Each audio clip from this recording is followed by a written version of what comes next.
And now, Mystery Theater.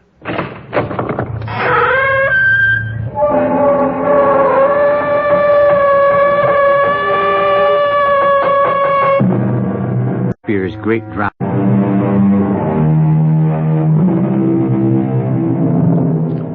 Come in. Welcome. I'm E.G. Marshall. To be or not to be? That is not the question in the tale we're about to unfold, but there will be parallels to Shakespeare's great drama, which even the people involved recognize. Murder most foul, a spirit doomed to walk the earth, a murderer who, well... Douglas, wake up. You're here. We are concerned with the Cardwell family.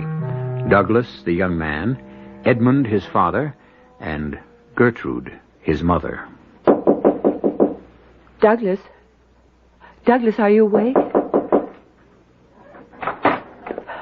Douglas, wake up. Mm-hmm. Douglas, wake up. Will you please wake up? What? Oh. What is it, Mother? Is something wrong? You'll have to get up later. Well, call Dr. Peterson. Of course, he'll be here in a few minutes. He's arranging for the ambulance and all that. Ambulance? But are you sick or something, Mother? I'm perfectly all right. It's your father. Pop? What's wrong with him? I've told your father, I've told him over and over again that if he kept on with this kind of life he's been leading, he'd have to pay the price sooner or later. Well, now he's paid for it. What do you mean? Douglas, your father is dead.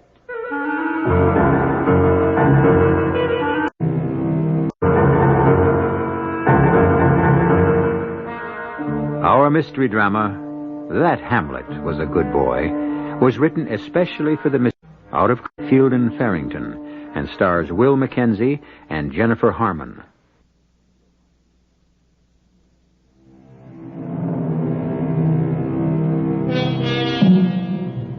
A boy has lost his father. Well, not a boy, really. Douglas Cardwell is a young man, out of college and already experimenting with adult life and its potentialities. But when a boy or a man, at no matter what age, loses his father, loss. The funeral is over, marking the death as utterly final, and Douglas and his mother are returning to the home now tenanted by 2 instead of 3 people. At least, in the natural course of things, tenanted only by 2.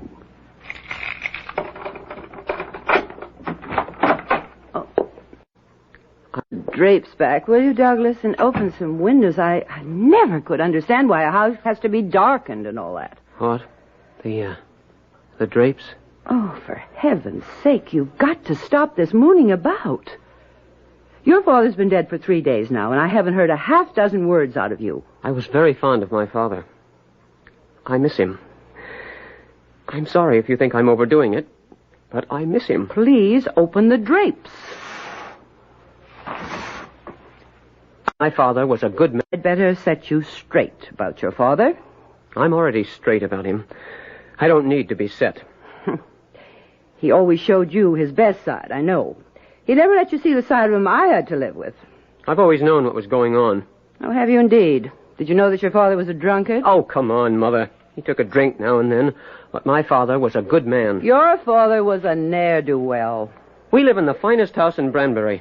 The very finest, right? A house which your father inherited from his father. He owned the gas, which employs almost half the people in this town, right? Managed?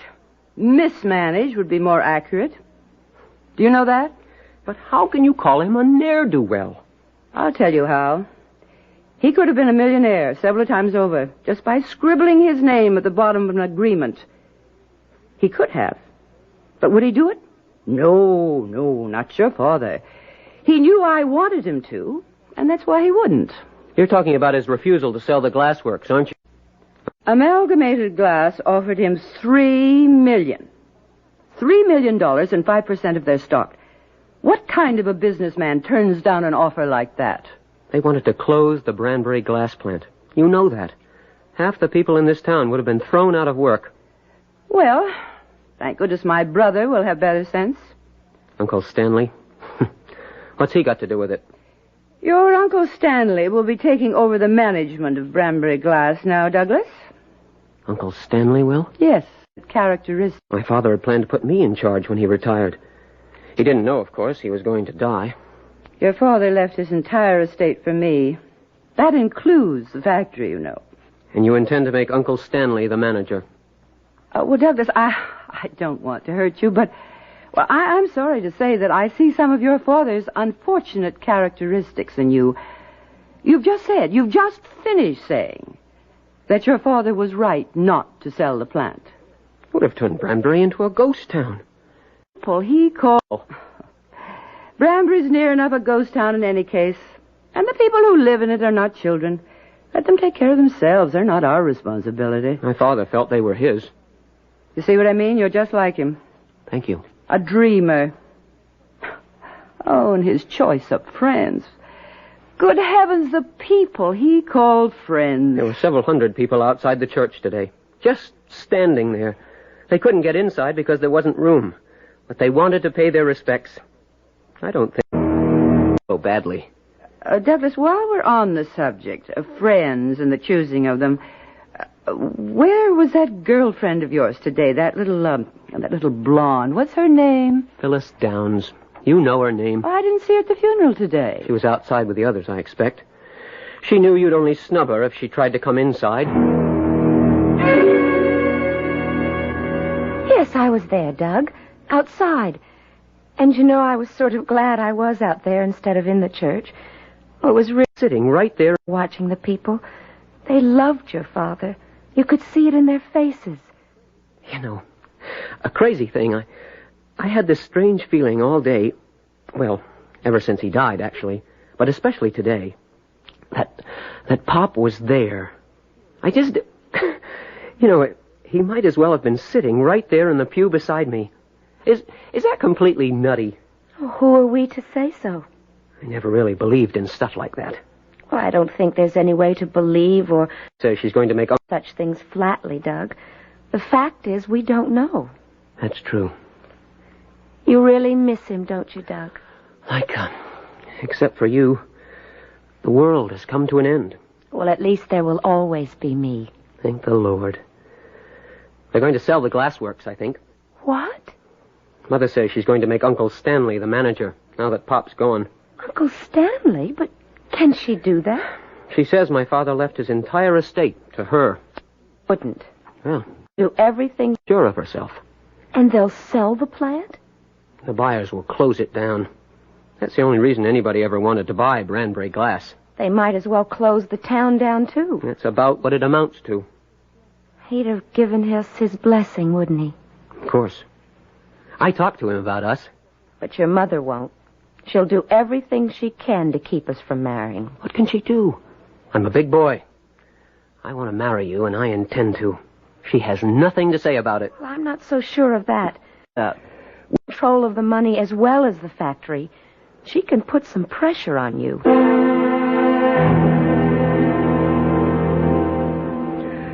So it's settled. We sell. You're quite sure you'll be able to find a buyer? Oh, no problem there. I don't know how the price will hold up. That's the only thing. Why shouldn't it hold up? We're coming to them now. They're not coming to us. Well, I still don't The see... price, whatever, will still be good enough to make us very wealthy people. I'll get on the phone first thing in the morning. You hear, Uncle Stanley? Unless I miss my guess. What is it? I thought I heard somebody on the porch. A little early for Doug to be coming home from a date, isn't Well, he it? hasn't been feeling himself. There. It is Douglas. Oh, I didn't expect to find you here, Uncle Stanley. Doug? Oh, you're home early, Douglas. Did you, quarrel with your little friend? What's her name? No, Phyllis and I didn't quarrel. I'm going up to my room, Mother. Or I think would be something I believe you ought to know. I'll take it standing up, if you don't mind. Your Uncle Stanley and I have definitely decided that the best thing to do is to sell the factory. I see. Best for whom? The best for everybody, boy. It'll make us all rich. What about the rest of the people in Branbury? We'll move out of here, Douglas. Somewhere in Florida, I think, would be nice. I'll fight it. I'll take it to court. Douglas, That's not what my father planned for the Branbury Glass Company, and I don't intend to stand by. Douglas, that's quite enough of that kind of talk. I'm saying. It was a saint the way you go on about him. Close enough. Oh, Douglas, don't be silly. If there ever was an unsaintly man, it was surely your father. He was a drunkard, a procrastinator, and a woman chaser. That's a lie. Douglas! All right. Understand what I'm saying. I'll do everything I can to keep you from selling the plant. You'll come to agree with us, I'm sure, once you've taken time to think it over rationally. Oh, now think how nice. Don't. Florida, we can I'm just... not going to Florida. I'm staying in Branbury. Maybe I can help pick up the pieces after they close the plant down. Anyway, Phyllis and I are going to be married. You are not going to marry that cheap little tramp. You presume too much on the fact that you're my mother. Don't. I'm going up to bed. You are not going to marry her. You have nothing to say about it, Mother.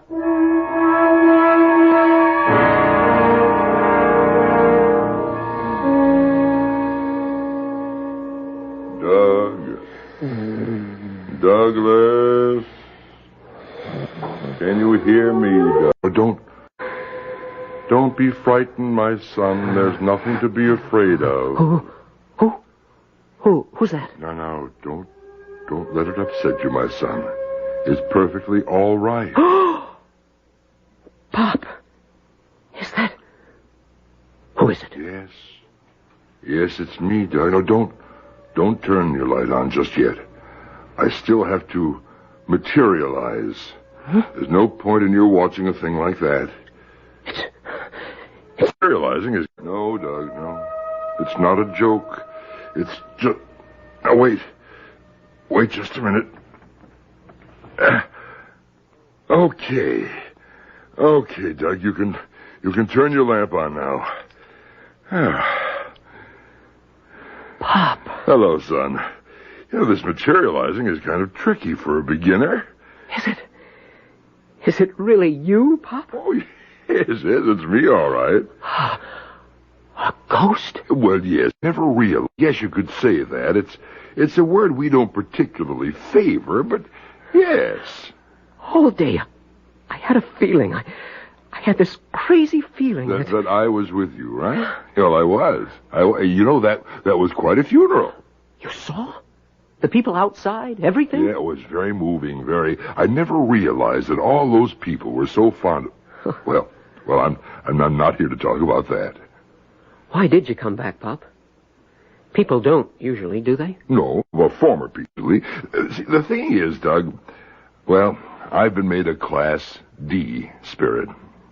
A Class D spirit? It's all very fair, all according to the regulations. See, a Class D spirit has to walk the earth. That's the way it's always been. What is a Class D spirit? Well, we're people, well, former people, whose murders have yet to be avenged. Murder? Mm-hmm. Did you ever see Shakespeare's Hamlet? Oh, you must have. Oh, yes, of course. No, that Hamlet. Not very bright, maybe, but a good boy. His father got murdered, and he couldn't rest a minute until the murder was avenged and his father could get out of Class D. But, Pop, you died of a heart attack. Dr. Peterson said so. He signed the certificate that way. Don't you believe it, son. Your Uncle Stanley smothered me with a pillow.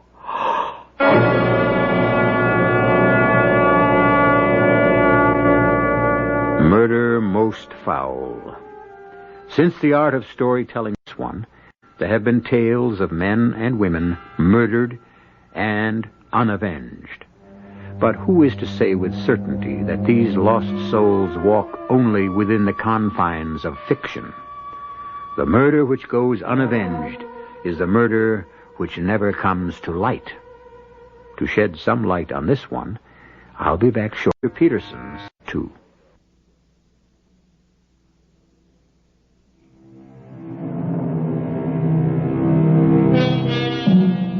Douglas Cardwell's father, dead now these 3 days, has just come to his son in the still of the night and spoken to him of murder. Although Dr. Peterson signed a certificate saying that Edmund Cardwell's death was brought about by coronary arrest, Edmund himself claims that the cause was a pillow held over his face. And I think... In-law Stanley. You can't mean that, Pop. Uncle Stanley? There was never any trouble between you and Uncle Stanley, was there? I mean, why should he want to kill you? Well, I don't know myself exactly why he would want to do such a thing, but since I know he did it, then it follows he had a motive, doesn't it? Yes. Yes. And I think I know what it was. You do? Well, then maybe you'd better tell me. Well, Mother's putting Uncle Stanley in charge at the plant. Oh, Lord, I was afraid. But you were just... They're planning to sell out. They told me tonight, just before I came up to bed. Well, there's all the motive you need. Son, listen, I have to tell you something about your mother and me. No need, Pop. Do you think I wouldn't notice when you and Mother started using separate bedrooms? Well, What was I supposed to think that meant? But you were just a child then, Doug. Almost 12. Kids aren't stupid, Pop. Oh, no. Apparently not. Well, I'm sorry. Terrible thing to do. It's shameful to do a thing like that to a boy. Well, then maybe it won't surprise you too much when I tell you I have reason to suspect your mother of being, well, an accomplice to my murder. Mother? Oh, come on, No, Pop. she's been after me for years to sell that factory. Well, it would have been a profitable thing to do if you didn't take into consideration the harm it would have done. Still, to say that she had a hand in Well, she was at home that night. Now, I came in late. We had a quarrel. I went on up to bed. Somebody had to let your Uncle Stanley into the house. Right? She must have. She must have stayed down there waiting for him while he was upstairs, holding that pillow over my face. Now, I'm sorry, Doug. Sorry, but I don't see how he could have done it otherwise. It's a terrible thing to have to believe about your own mother. Terrible. I'm very sorry. But she has been saying some nasty things about you. Well, I'll tell you one thing she was right about. I was a procrastinator to a done. Full degree. Now, I've been meaning ever since the day you turned 21 to have my will changed in your favor, but somehow, well, I just put it off from day to day until, well, it's just too late now. It's going to be pretty hard on the town of Branbury if they sell the plant. You know whoever buys it will close it down. Well, now, don't give up, son. I'm not in very good shape for a fight, but we're not through yet all the same.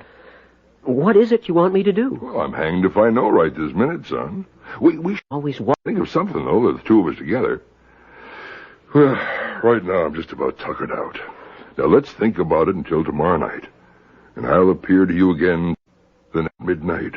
Wherever you are at midnight, I'll be there. Okay. Why is it always midnight, Pop? I mean, why do ghosts always walk at midnight? Well, it's tradition. No, it's tradition, I guess, as far as I can tell. As far as I can tell, it's no easier at midnight than any other time.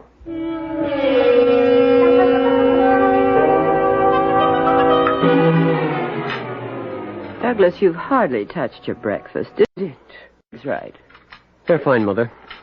I'm not hungry, that's all. Well, you have to eat. You can't go on. A very strange thing has happened, Mother. Strange? I saw my father last night. You what? He came to me in my room. Have you lost your mind? I don't think so. Oh, you dreamed it. No, Mother, I was awake. It was no dream. He sat on the edge of the bed and we talked. Almost the way we used to talk. Only not about the same kind of thing. For heaven. And what did you talk about in this dream that wasn't a dream? Murder. We talked about murder. About murder? He told me he'd been murdered. Uncle Stanley held a pillow over his face and smothered him. Oh, for heaven's sake, Doug. That he told me, and I believed him. You believed him? You actually think your Uncle Stanley would... Oh, my poor Douglas, it's... I'm so sorry. It's just been too much for you, hasn't it? I didn't realize... Too much, yes. But I am not out of my mind. I know what I saw, and I know what I heard. That isn't all of it either, I'm afraid. It's quite enough for me. He thinks you were involved. He thinks you helped Uncle Stanley kill him. Of your business. All right, Douglas.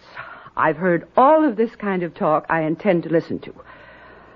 I'll call Dr. Peterson and see if he can recommend a good psychiatrist. You can call if you like, Mother. But I'm not going to see a psychiatrist. I don't need one. Where are you going? Out. There are some people I want to see. What people? If you want me to come right out with it, that is none of your business. Douglas! You can't bully me the way you've always bullied my father. My boy, I want you to know how deeply grieved Was there... death, and I want to offer my most heartfelt condolences. Thank you, Mr. Conrad. You'd been my father's lawyer for a good many years, hadn't you? His legal advisor and one of his closest friends. 20 years or more, I'd say. Mr. Conrad, did he ever mention... I don't want to sound greedy at a time like this, but was there ever any talk of changing the will in my favor? Oh, yes, indeed there was. Unfortunately, it was never done, but it had been his intention for some time. I see. It would be costly, and of health, we always thought there was plenty of time. The thing is, my mother, with the help of my Uncle Stanley, they're talking about selling the glassworks. Oh, dear. Your father wouldn't have wanted that. Neither do I. Is there any way we can stop them? I suppose you could delay it by taking it to court. It would be costly, and I don't believe you'd stand much chance of winning. You advise against it, then? I believe I would have to advise against it, yes. He was a ghost, though. You can believe it or not, but I swear he was there, sitting on the bed right beside me. You actually saw a ghost? Well, you know, he didn't seem like a ghost. He was just my father. Oh, he was a ghost, all right.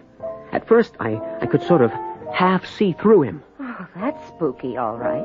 Didn't bother me too much, really. And he got himself solidified after a while.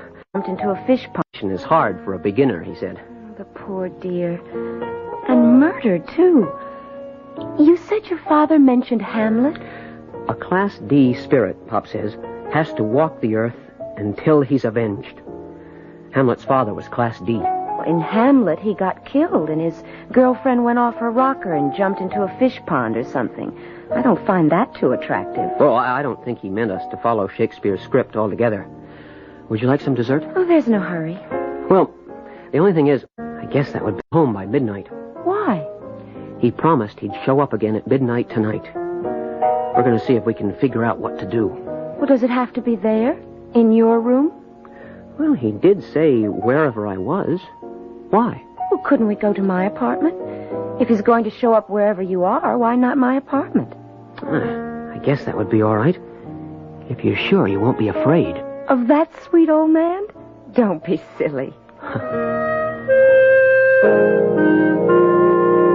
Oh, all right.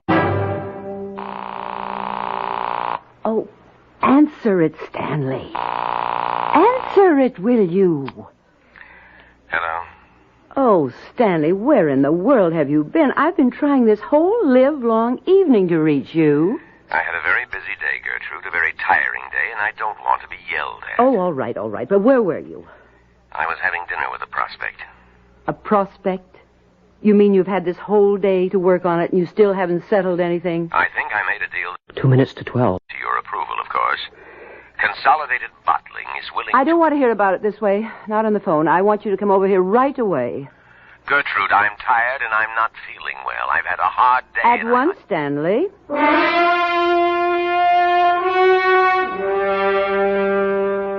What time is it now, Doug?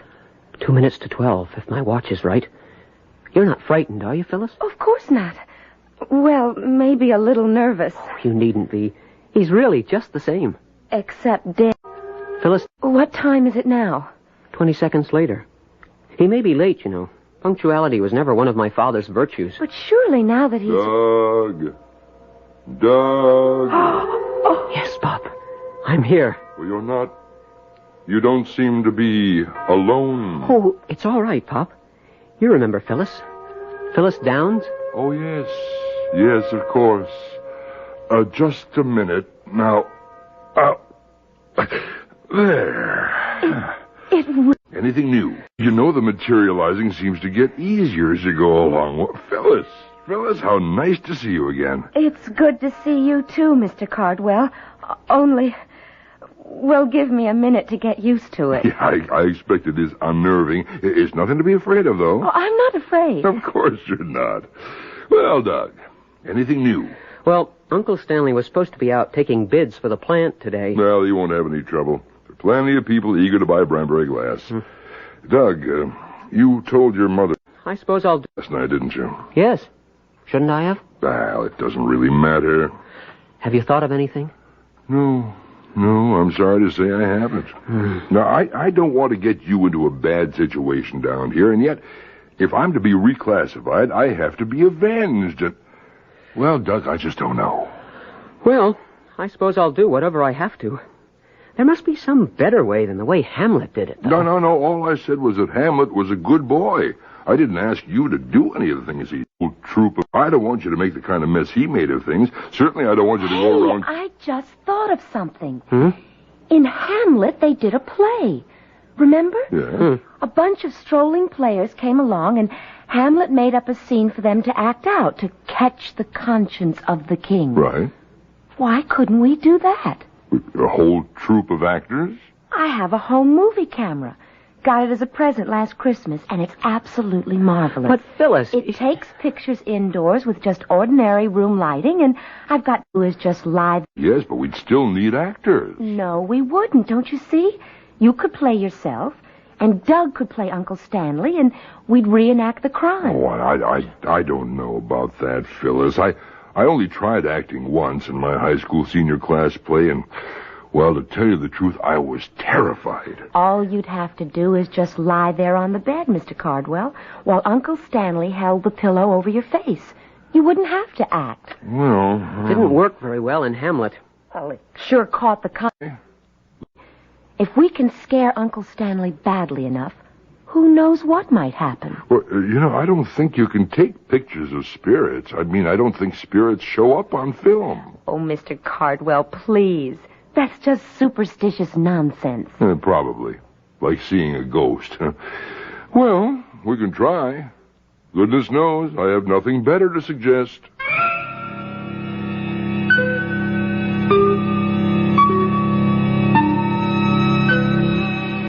Perhaps it has been said that nature imitates art, which, I suppose, could be made to read, reality imitates fiction. But is Hamlet, Prince of Denmark, a wise choice of models? As I recall, there was nobody left except the ghost of the murdered king. Perhaps, however, reality need not slavishly follow the pattern of fiction. Perhaps in the case at hand, some of the misery will be edited out. We'll see like Spectre directly with Act 3.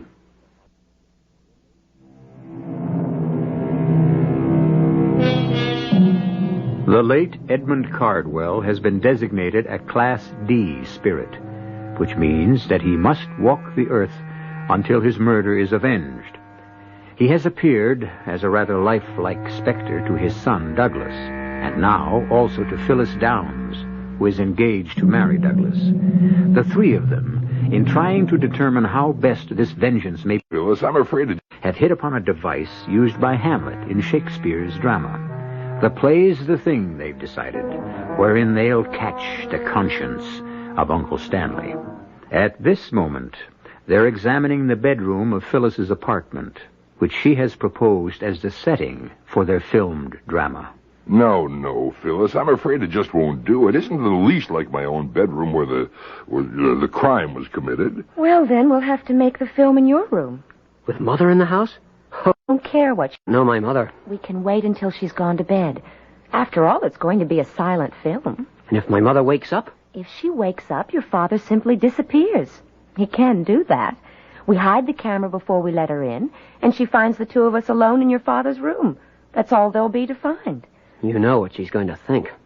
So, I don't care what she thinks, do you? Are you afraid of her, Doug? Of course he is, my dear. Everybody's afraid of Gertrude. Where else? Well, it's about time, Stanley. What took you so long?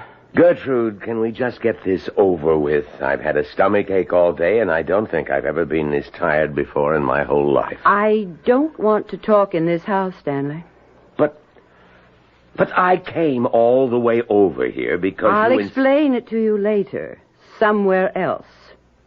I'm afraid of being overheard if we talk here. Overheard? Is Doug home? No, he isn't. He's out with that girl. Well, then who's going to overhear us? I'll tell you that Douglas saw Edmund, if you must know. Edmund? He's still in this house, Stanley. I can feel it. He's still here. Gertrude, Edmund's dead. We buried him a few days ago. He's here all the same. He's come back, Stanley. Oh, if I didn't feel so lousy, that would almost be funny. You, of all people. Maybe you won't think it's so funny when I tell you that Douglas saw him last night and talked to him. I don't believe it. Douglas says he did. He also says that Edmund is accusing you of smothering him with a pillow.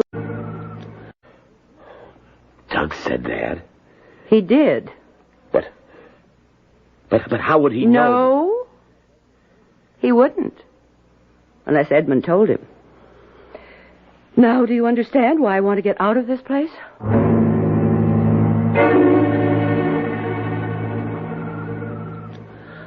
The lights are still on in the living room. Stay in the shadow of these bushes, Phyllis. What time does your mother usually go to bed? Earlier than this, as a rule. It's almost 1. Yes, it's... Father's going to materialize in his room after we get there. Is that the plan? Or before. He thought it'd be easier than... Oh, wait a minute. The light just went out. We'll still have to give her some time. Funny, she didn't turn on her bedroom light first. She usually... Shh. Somebody's coming out the front door. I think it's... Yes, it's Mother. There's somebody with her. Uncle Stanley, it looks like. Built like him, at least. He's fat. Pretty portly, yes. Feeling. Round to the garage, it looks like. Beautiful. If they drive away somewhere in the car, it'll be a cinch to get inside. Mother doesn't like to drive at night, but Uncle Stanley sometimes parks his car back by the garage. Come over here behind the bushes, so the lights won't catch you as they back out. It's going to work, Doug. I have a feeling. We're going to do it, and it's going to work.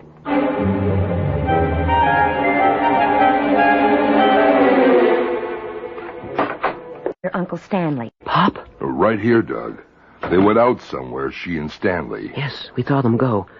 Okay to turn the light on? Sure. All right, let's get started. Well, now what do I have to do? Just lie down on the bed and close your eyes. Mm-hmm. Doug, you wrap a blanket or something around your middle so you'll look thick like your Uncle Stanley. Now, we'll have a run-through first. One should do that. Now, who ever heard of anybody reenacting his own murder? A man shouldn't be asked to die more than once. Oh, he was the whole... Oh, Stanley, you know I hate saloons. Come on, Gertrude. There's nothing else open this time of night. Oh. Now, would you like to hear what I did today, or wouldn't you? Oh, all right. Yes, of course I want to hear. Well, it's not quite as good as we'd hoped.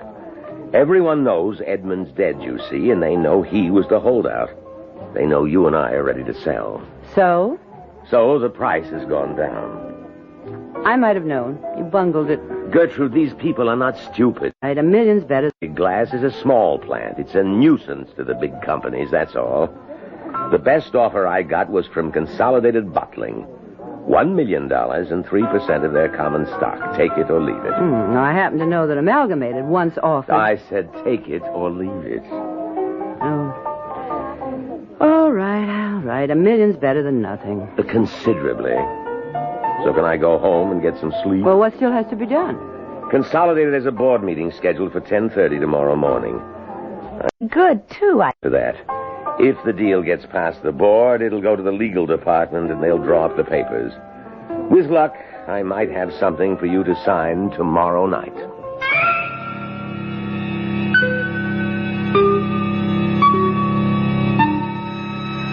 All right, I guess that wraps it up. Pretty good, too, I think.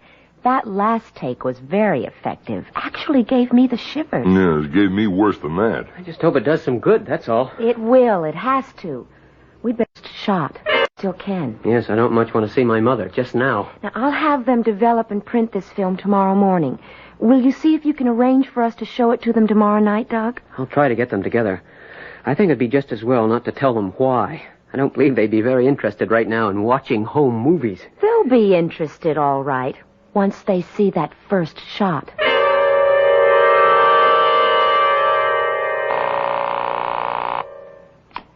Hello? This is Doug, Phyllis. I just had a talk with... Does he know? From the drugstore now. Is it all set up for us to show the film tonight? Uncle Stanley's going to be at the house tonight at 8 o'clock. He hopes to have the papers for Mother to sign by then. It looks like tonight or never. You didn't say anything to your mother about the film. No. We'll just show up with it at the house and make them watch it. It's the only way I can think of. Does he know? My father? I'm not sure. I suspect he's pretty much in touch with what's going on, though. I'm right here with you, son. Right here? In the phone booth? The film. Pop, Ask her if I showed up all right on the film, Doug. Phyllis, Pop's here with me, in the phone booth. He wants to know if he showed up all right on the film. Perfectly. Just as well as you did. It's funny. Somewhere I got the idea you couldn't take pictures of Class D spirits. Doug, ask him if he's going to be there tonight when we show the film. Pop, she wants to know... I know, I heard. I'll be there in spirit, at least. I'm not sure that I'm up to facing your mother in the flesh. Please for a few...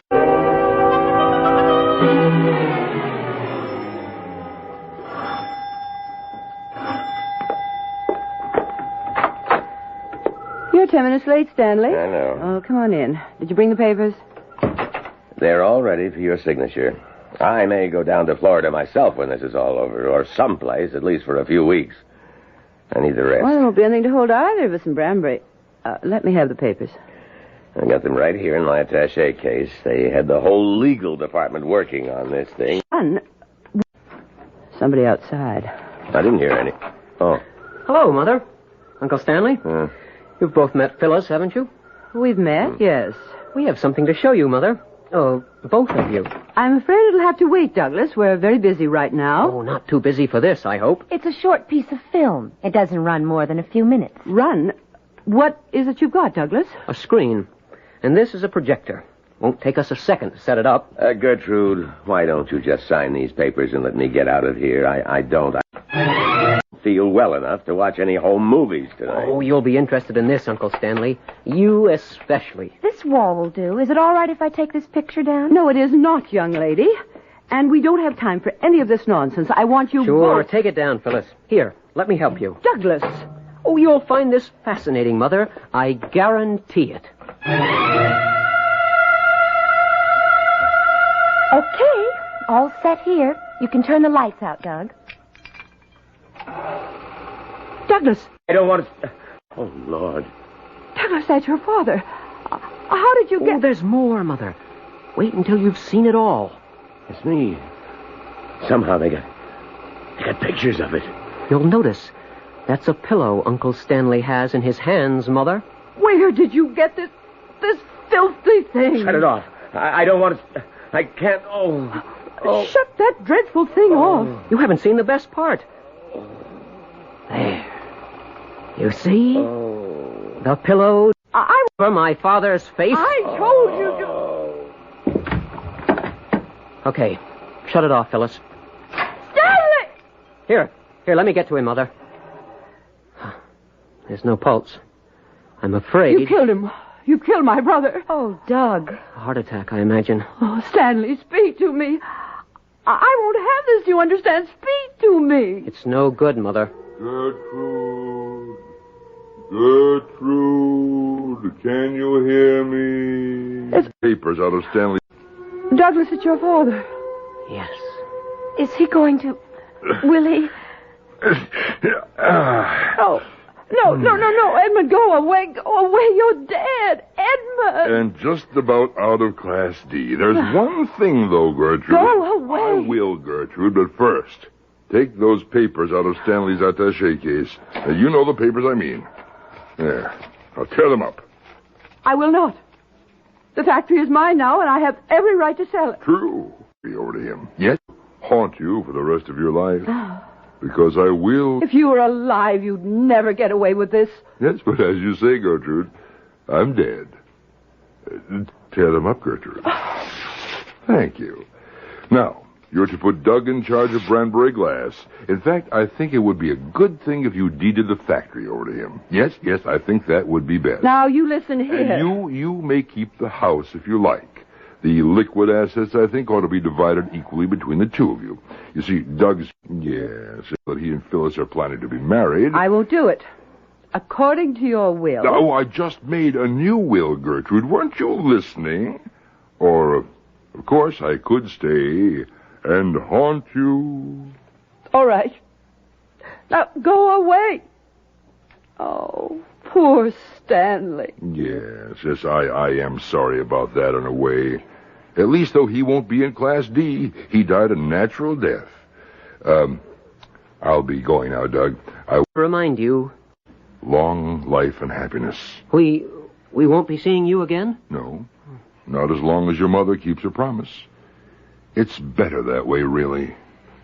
Remember me, though. I hope you'll remember me. I won't forget him. Phyllis and I will be around to remind you, if you ever should.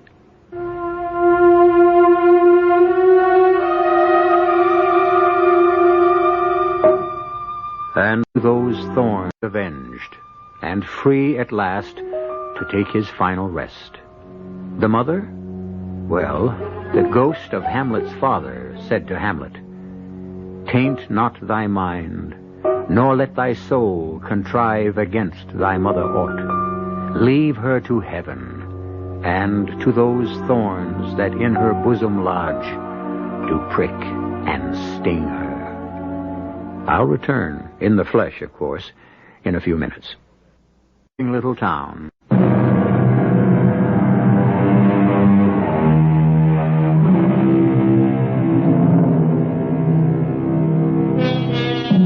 The Branbury Glass Factory was never sold, and Doug Cardwell, since taking over its management, has made a very good thing of it. Branbury is still a thriving little town, with no more than the usual concern over unemployment. Doug and Phyllis live in the old house now, and Doug's mother wears a lovely other adventure. His father has never had occasion to return. Our cast included Will Mackenzie, Jennifer Harmon, Grace Matthews, Joe Silver, and Leon. The entire production was under the direction of Hyman Brown. This is E.G. Marshall inviting you to return to our Mystery Theater for another adventure in the macabre.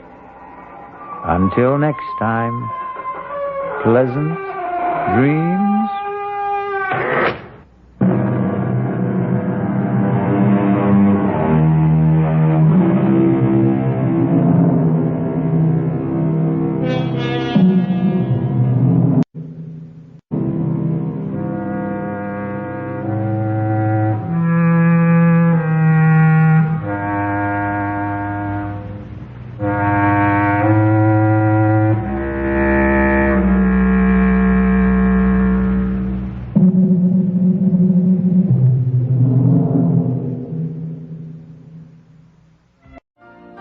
You've been listening to the OTR Gold Network. Find more classic radio at otrgold.com.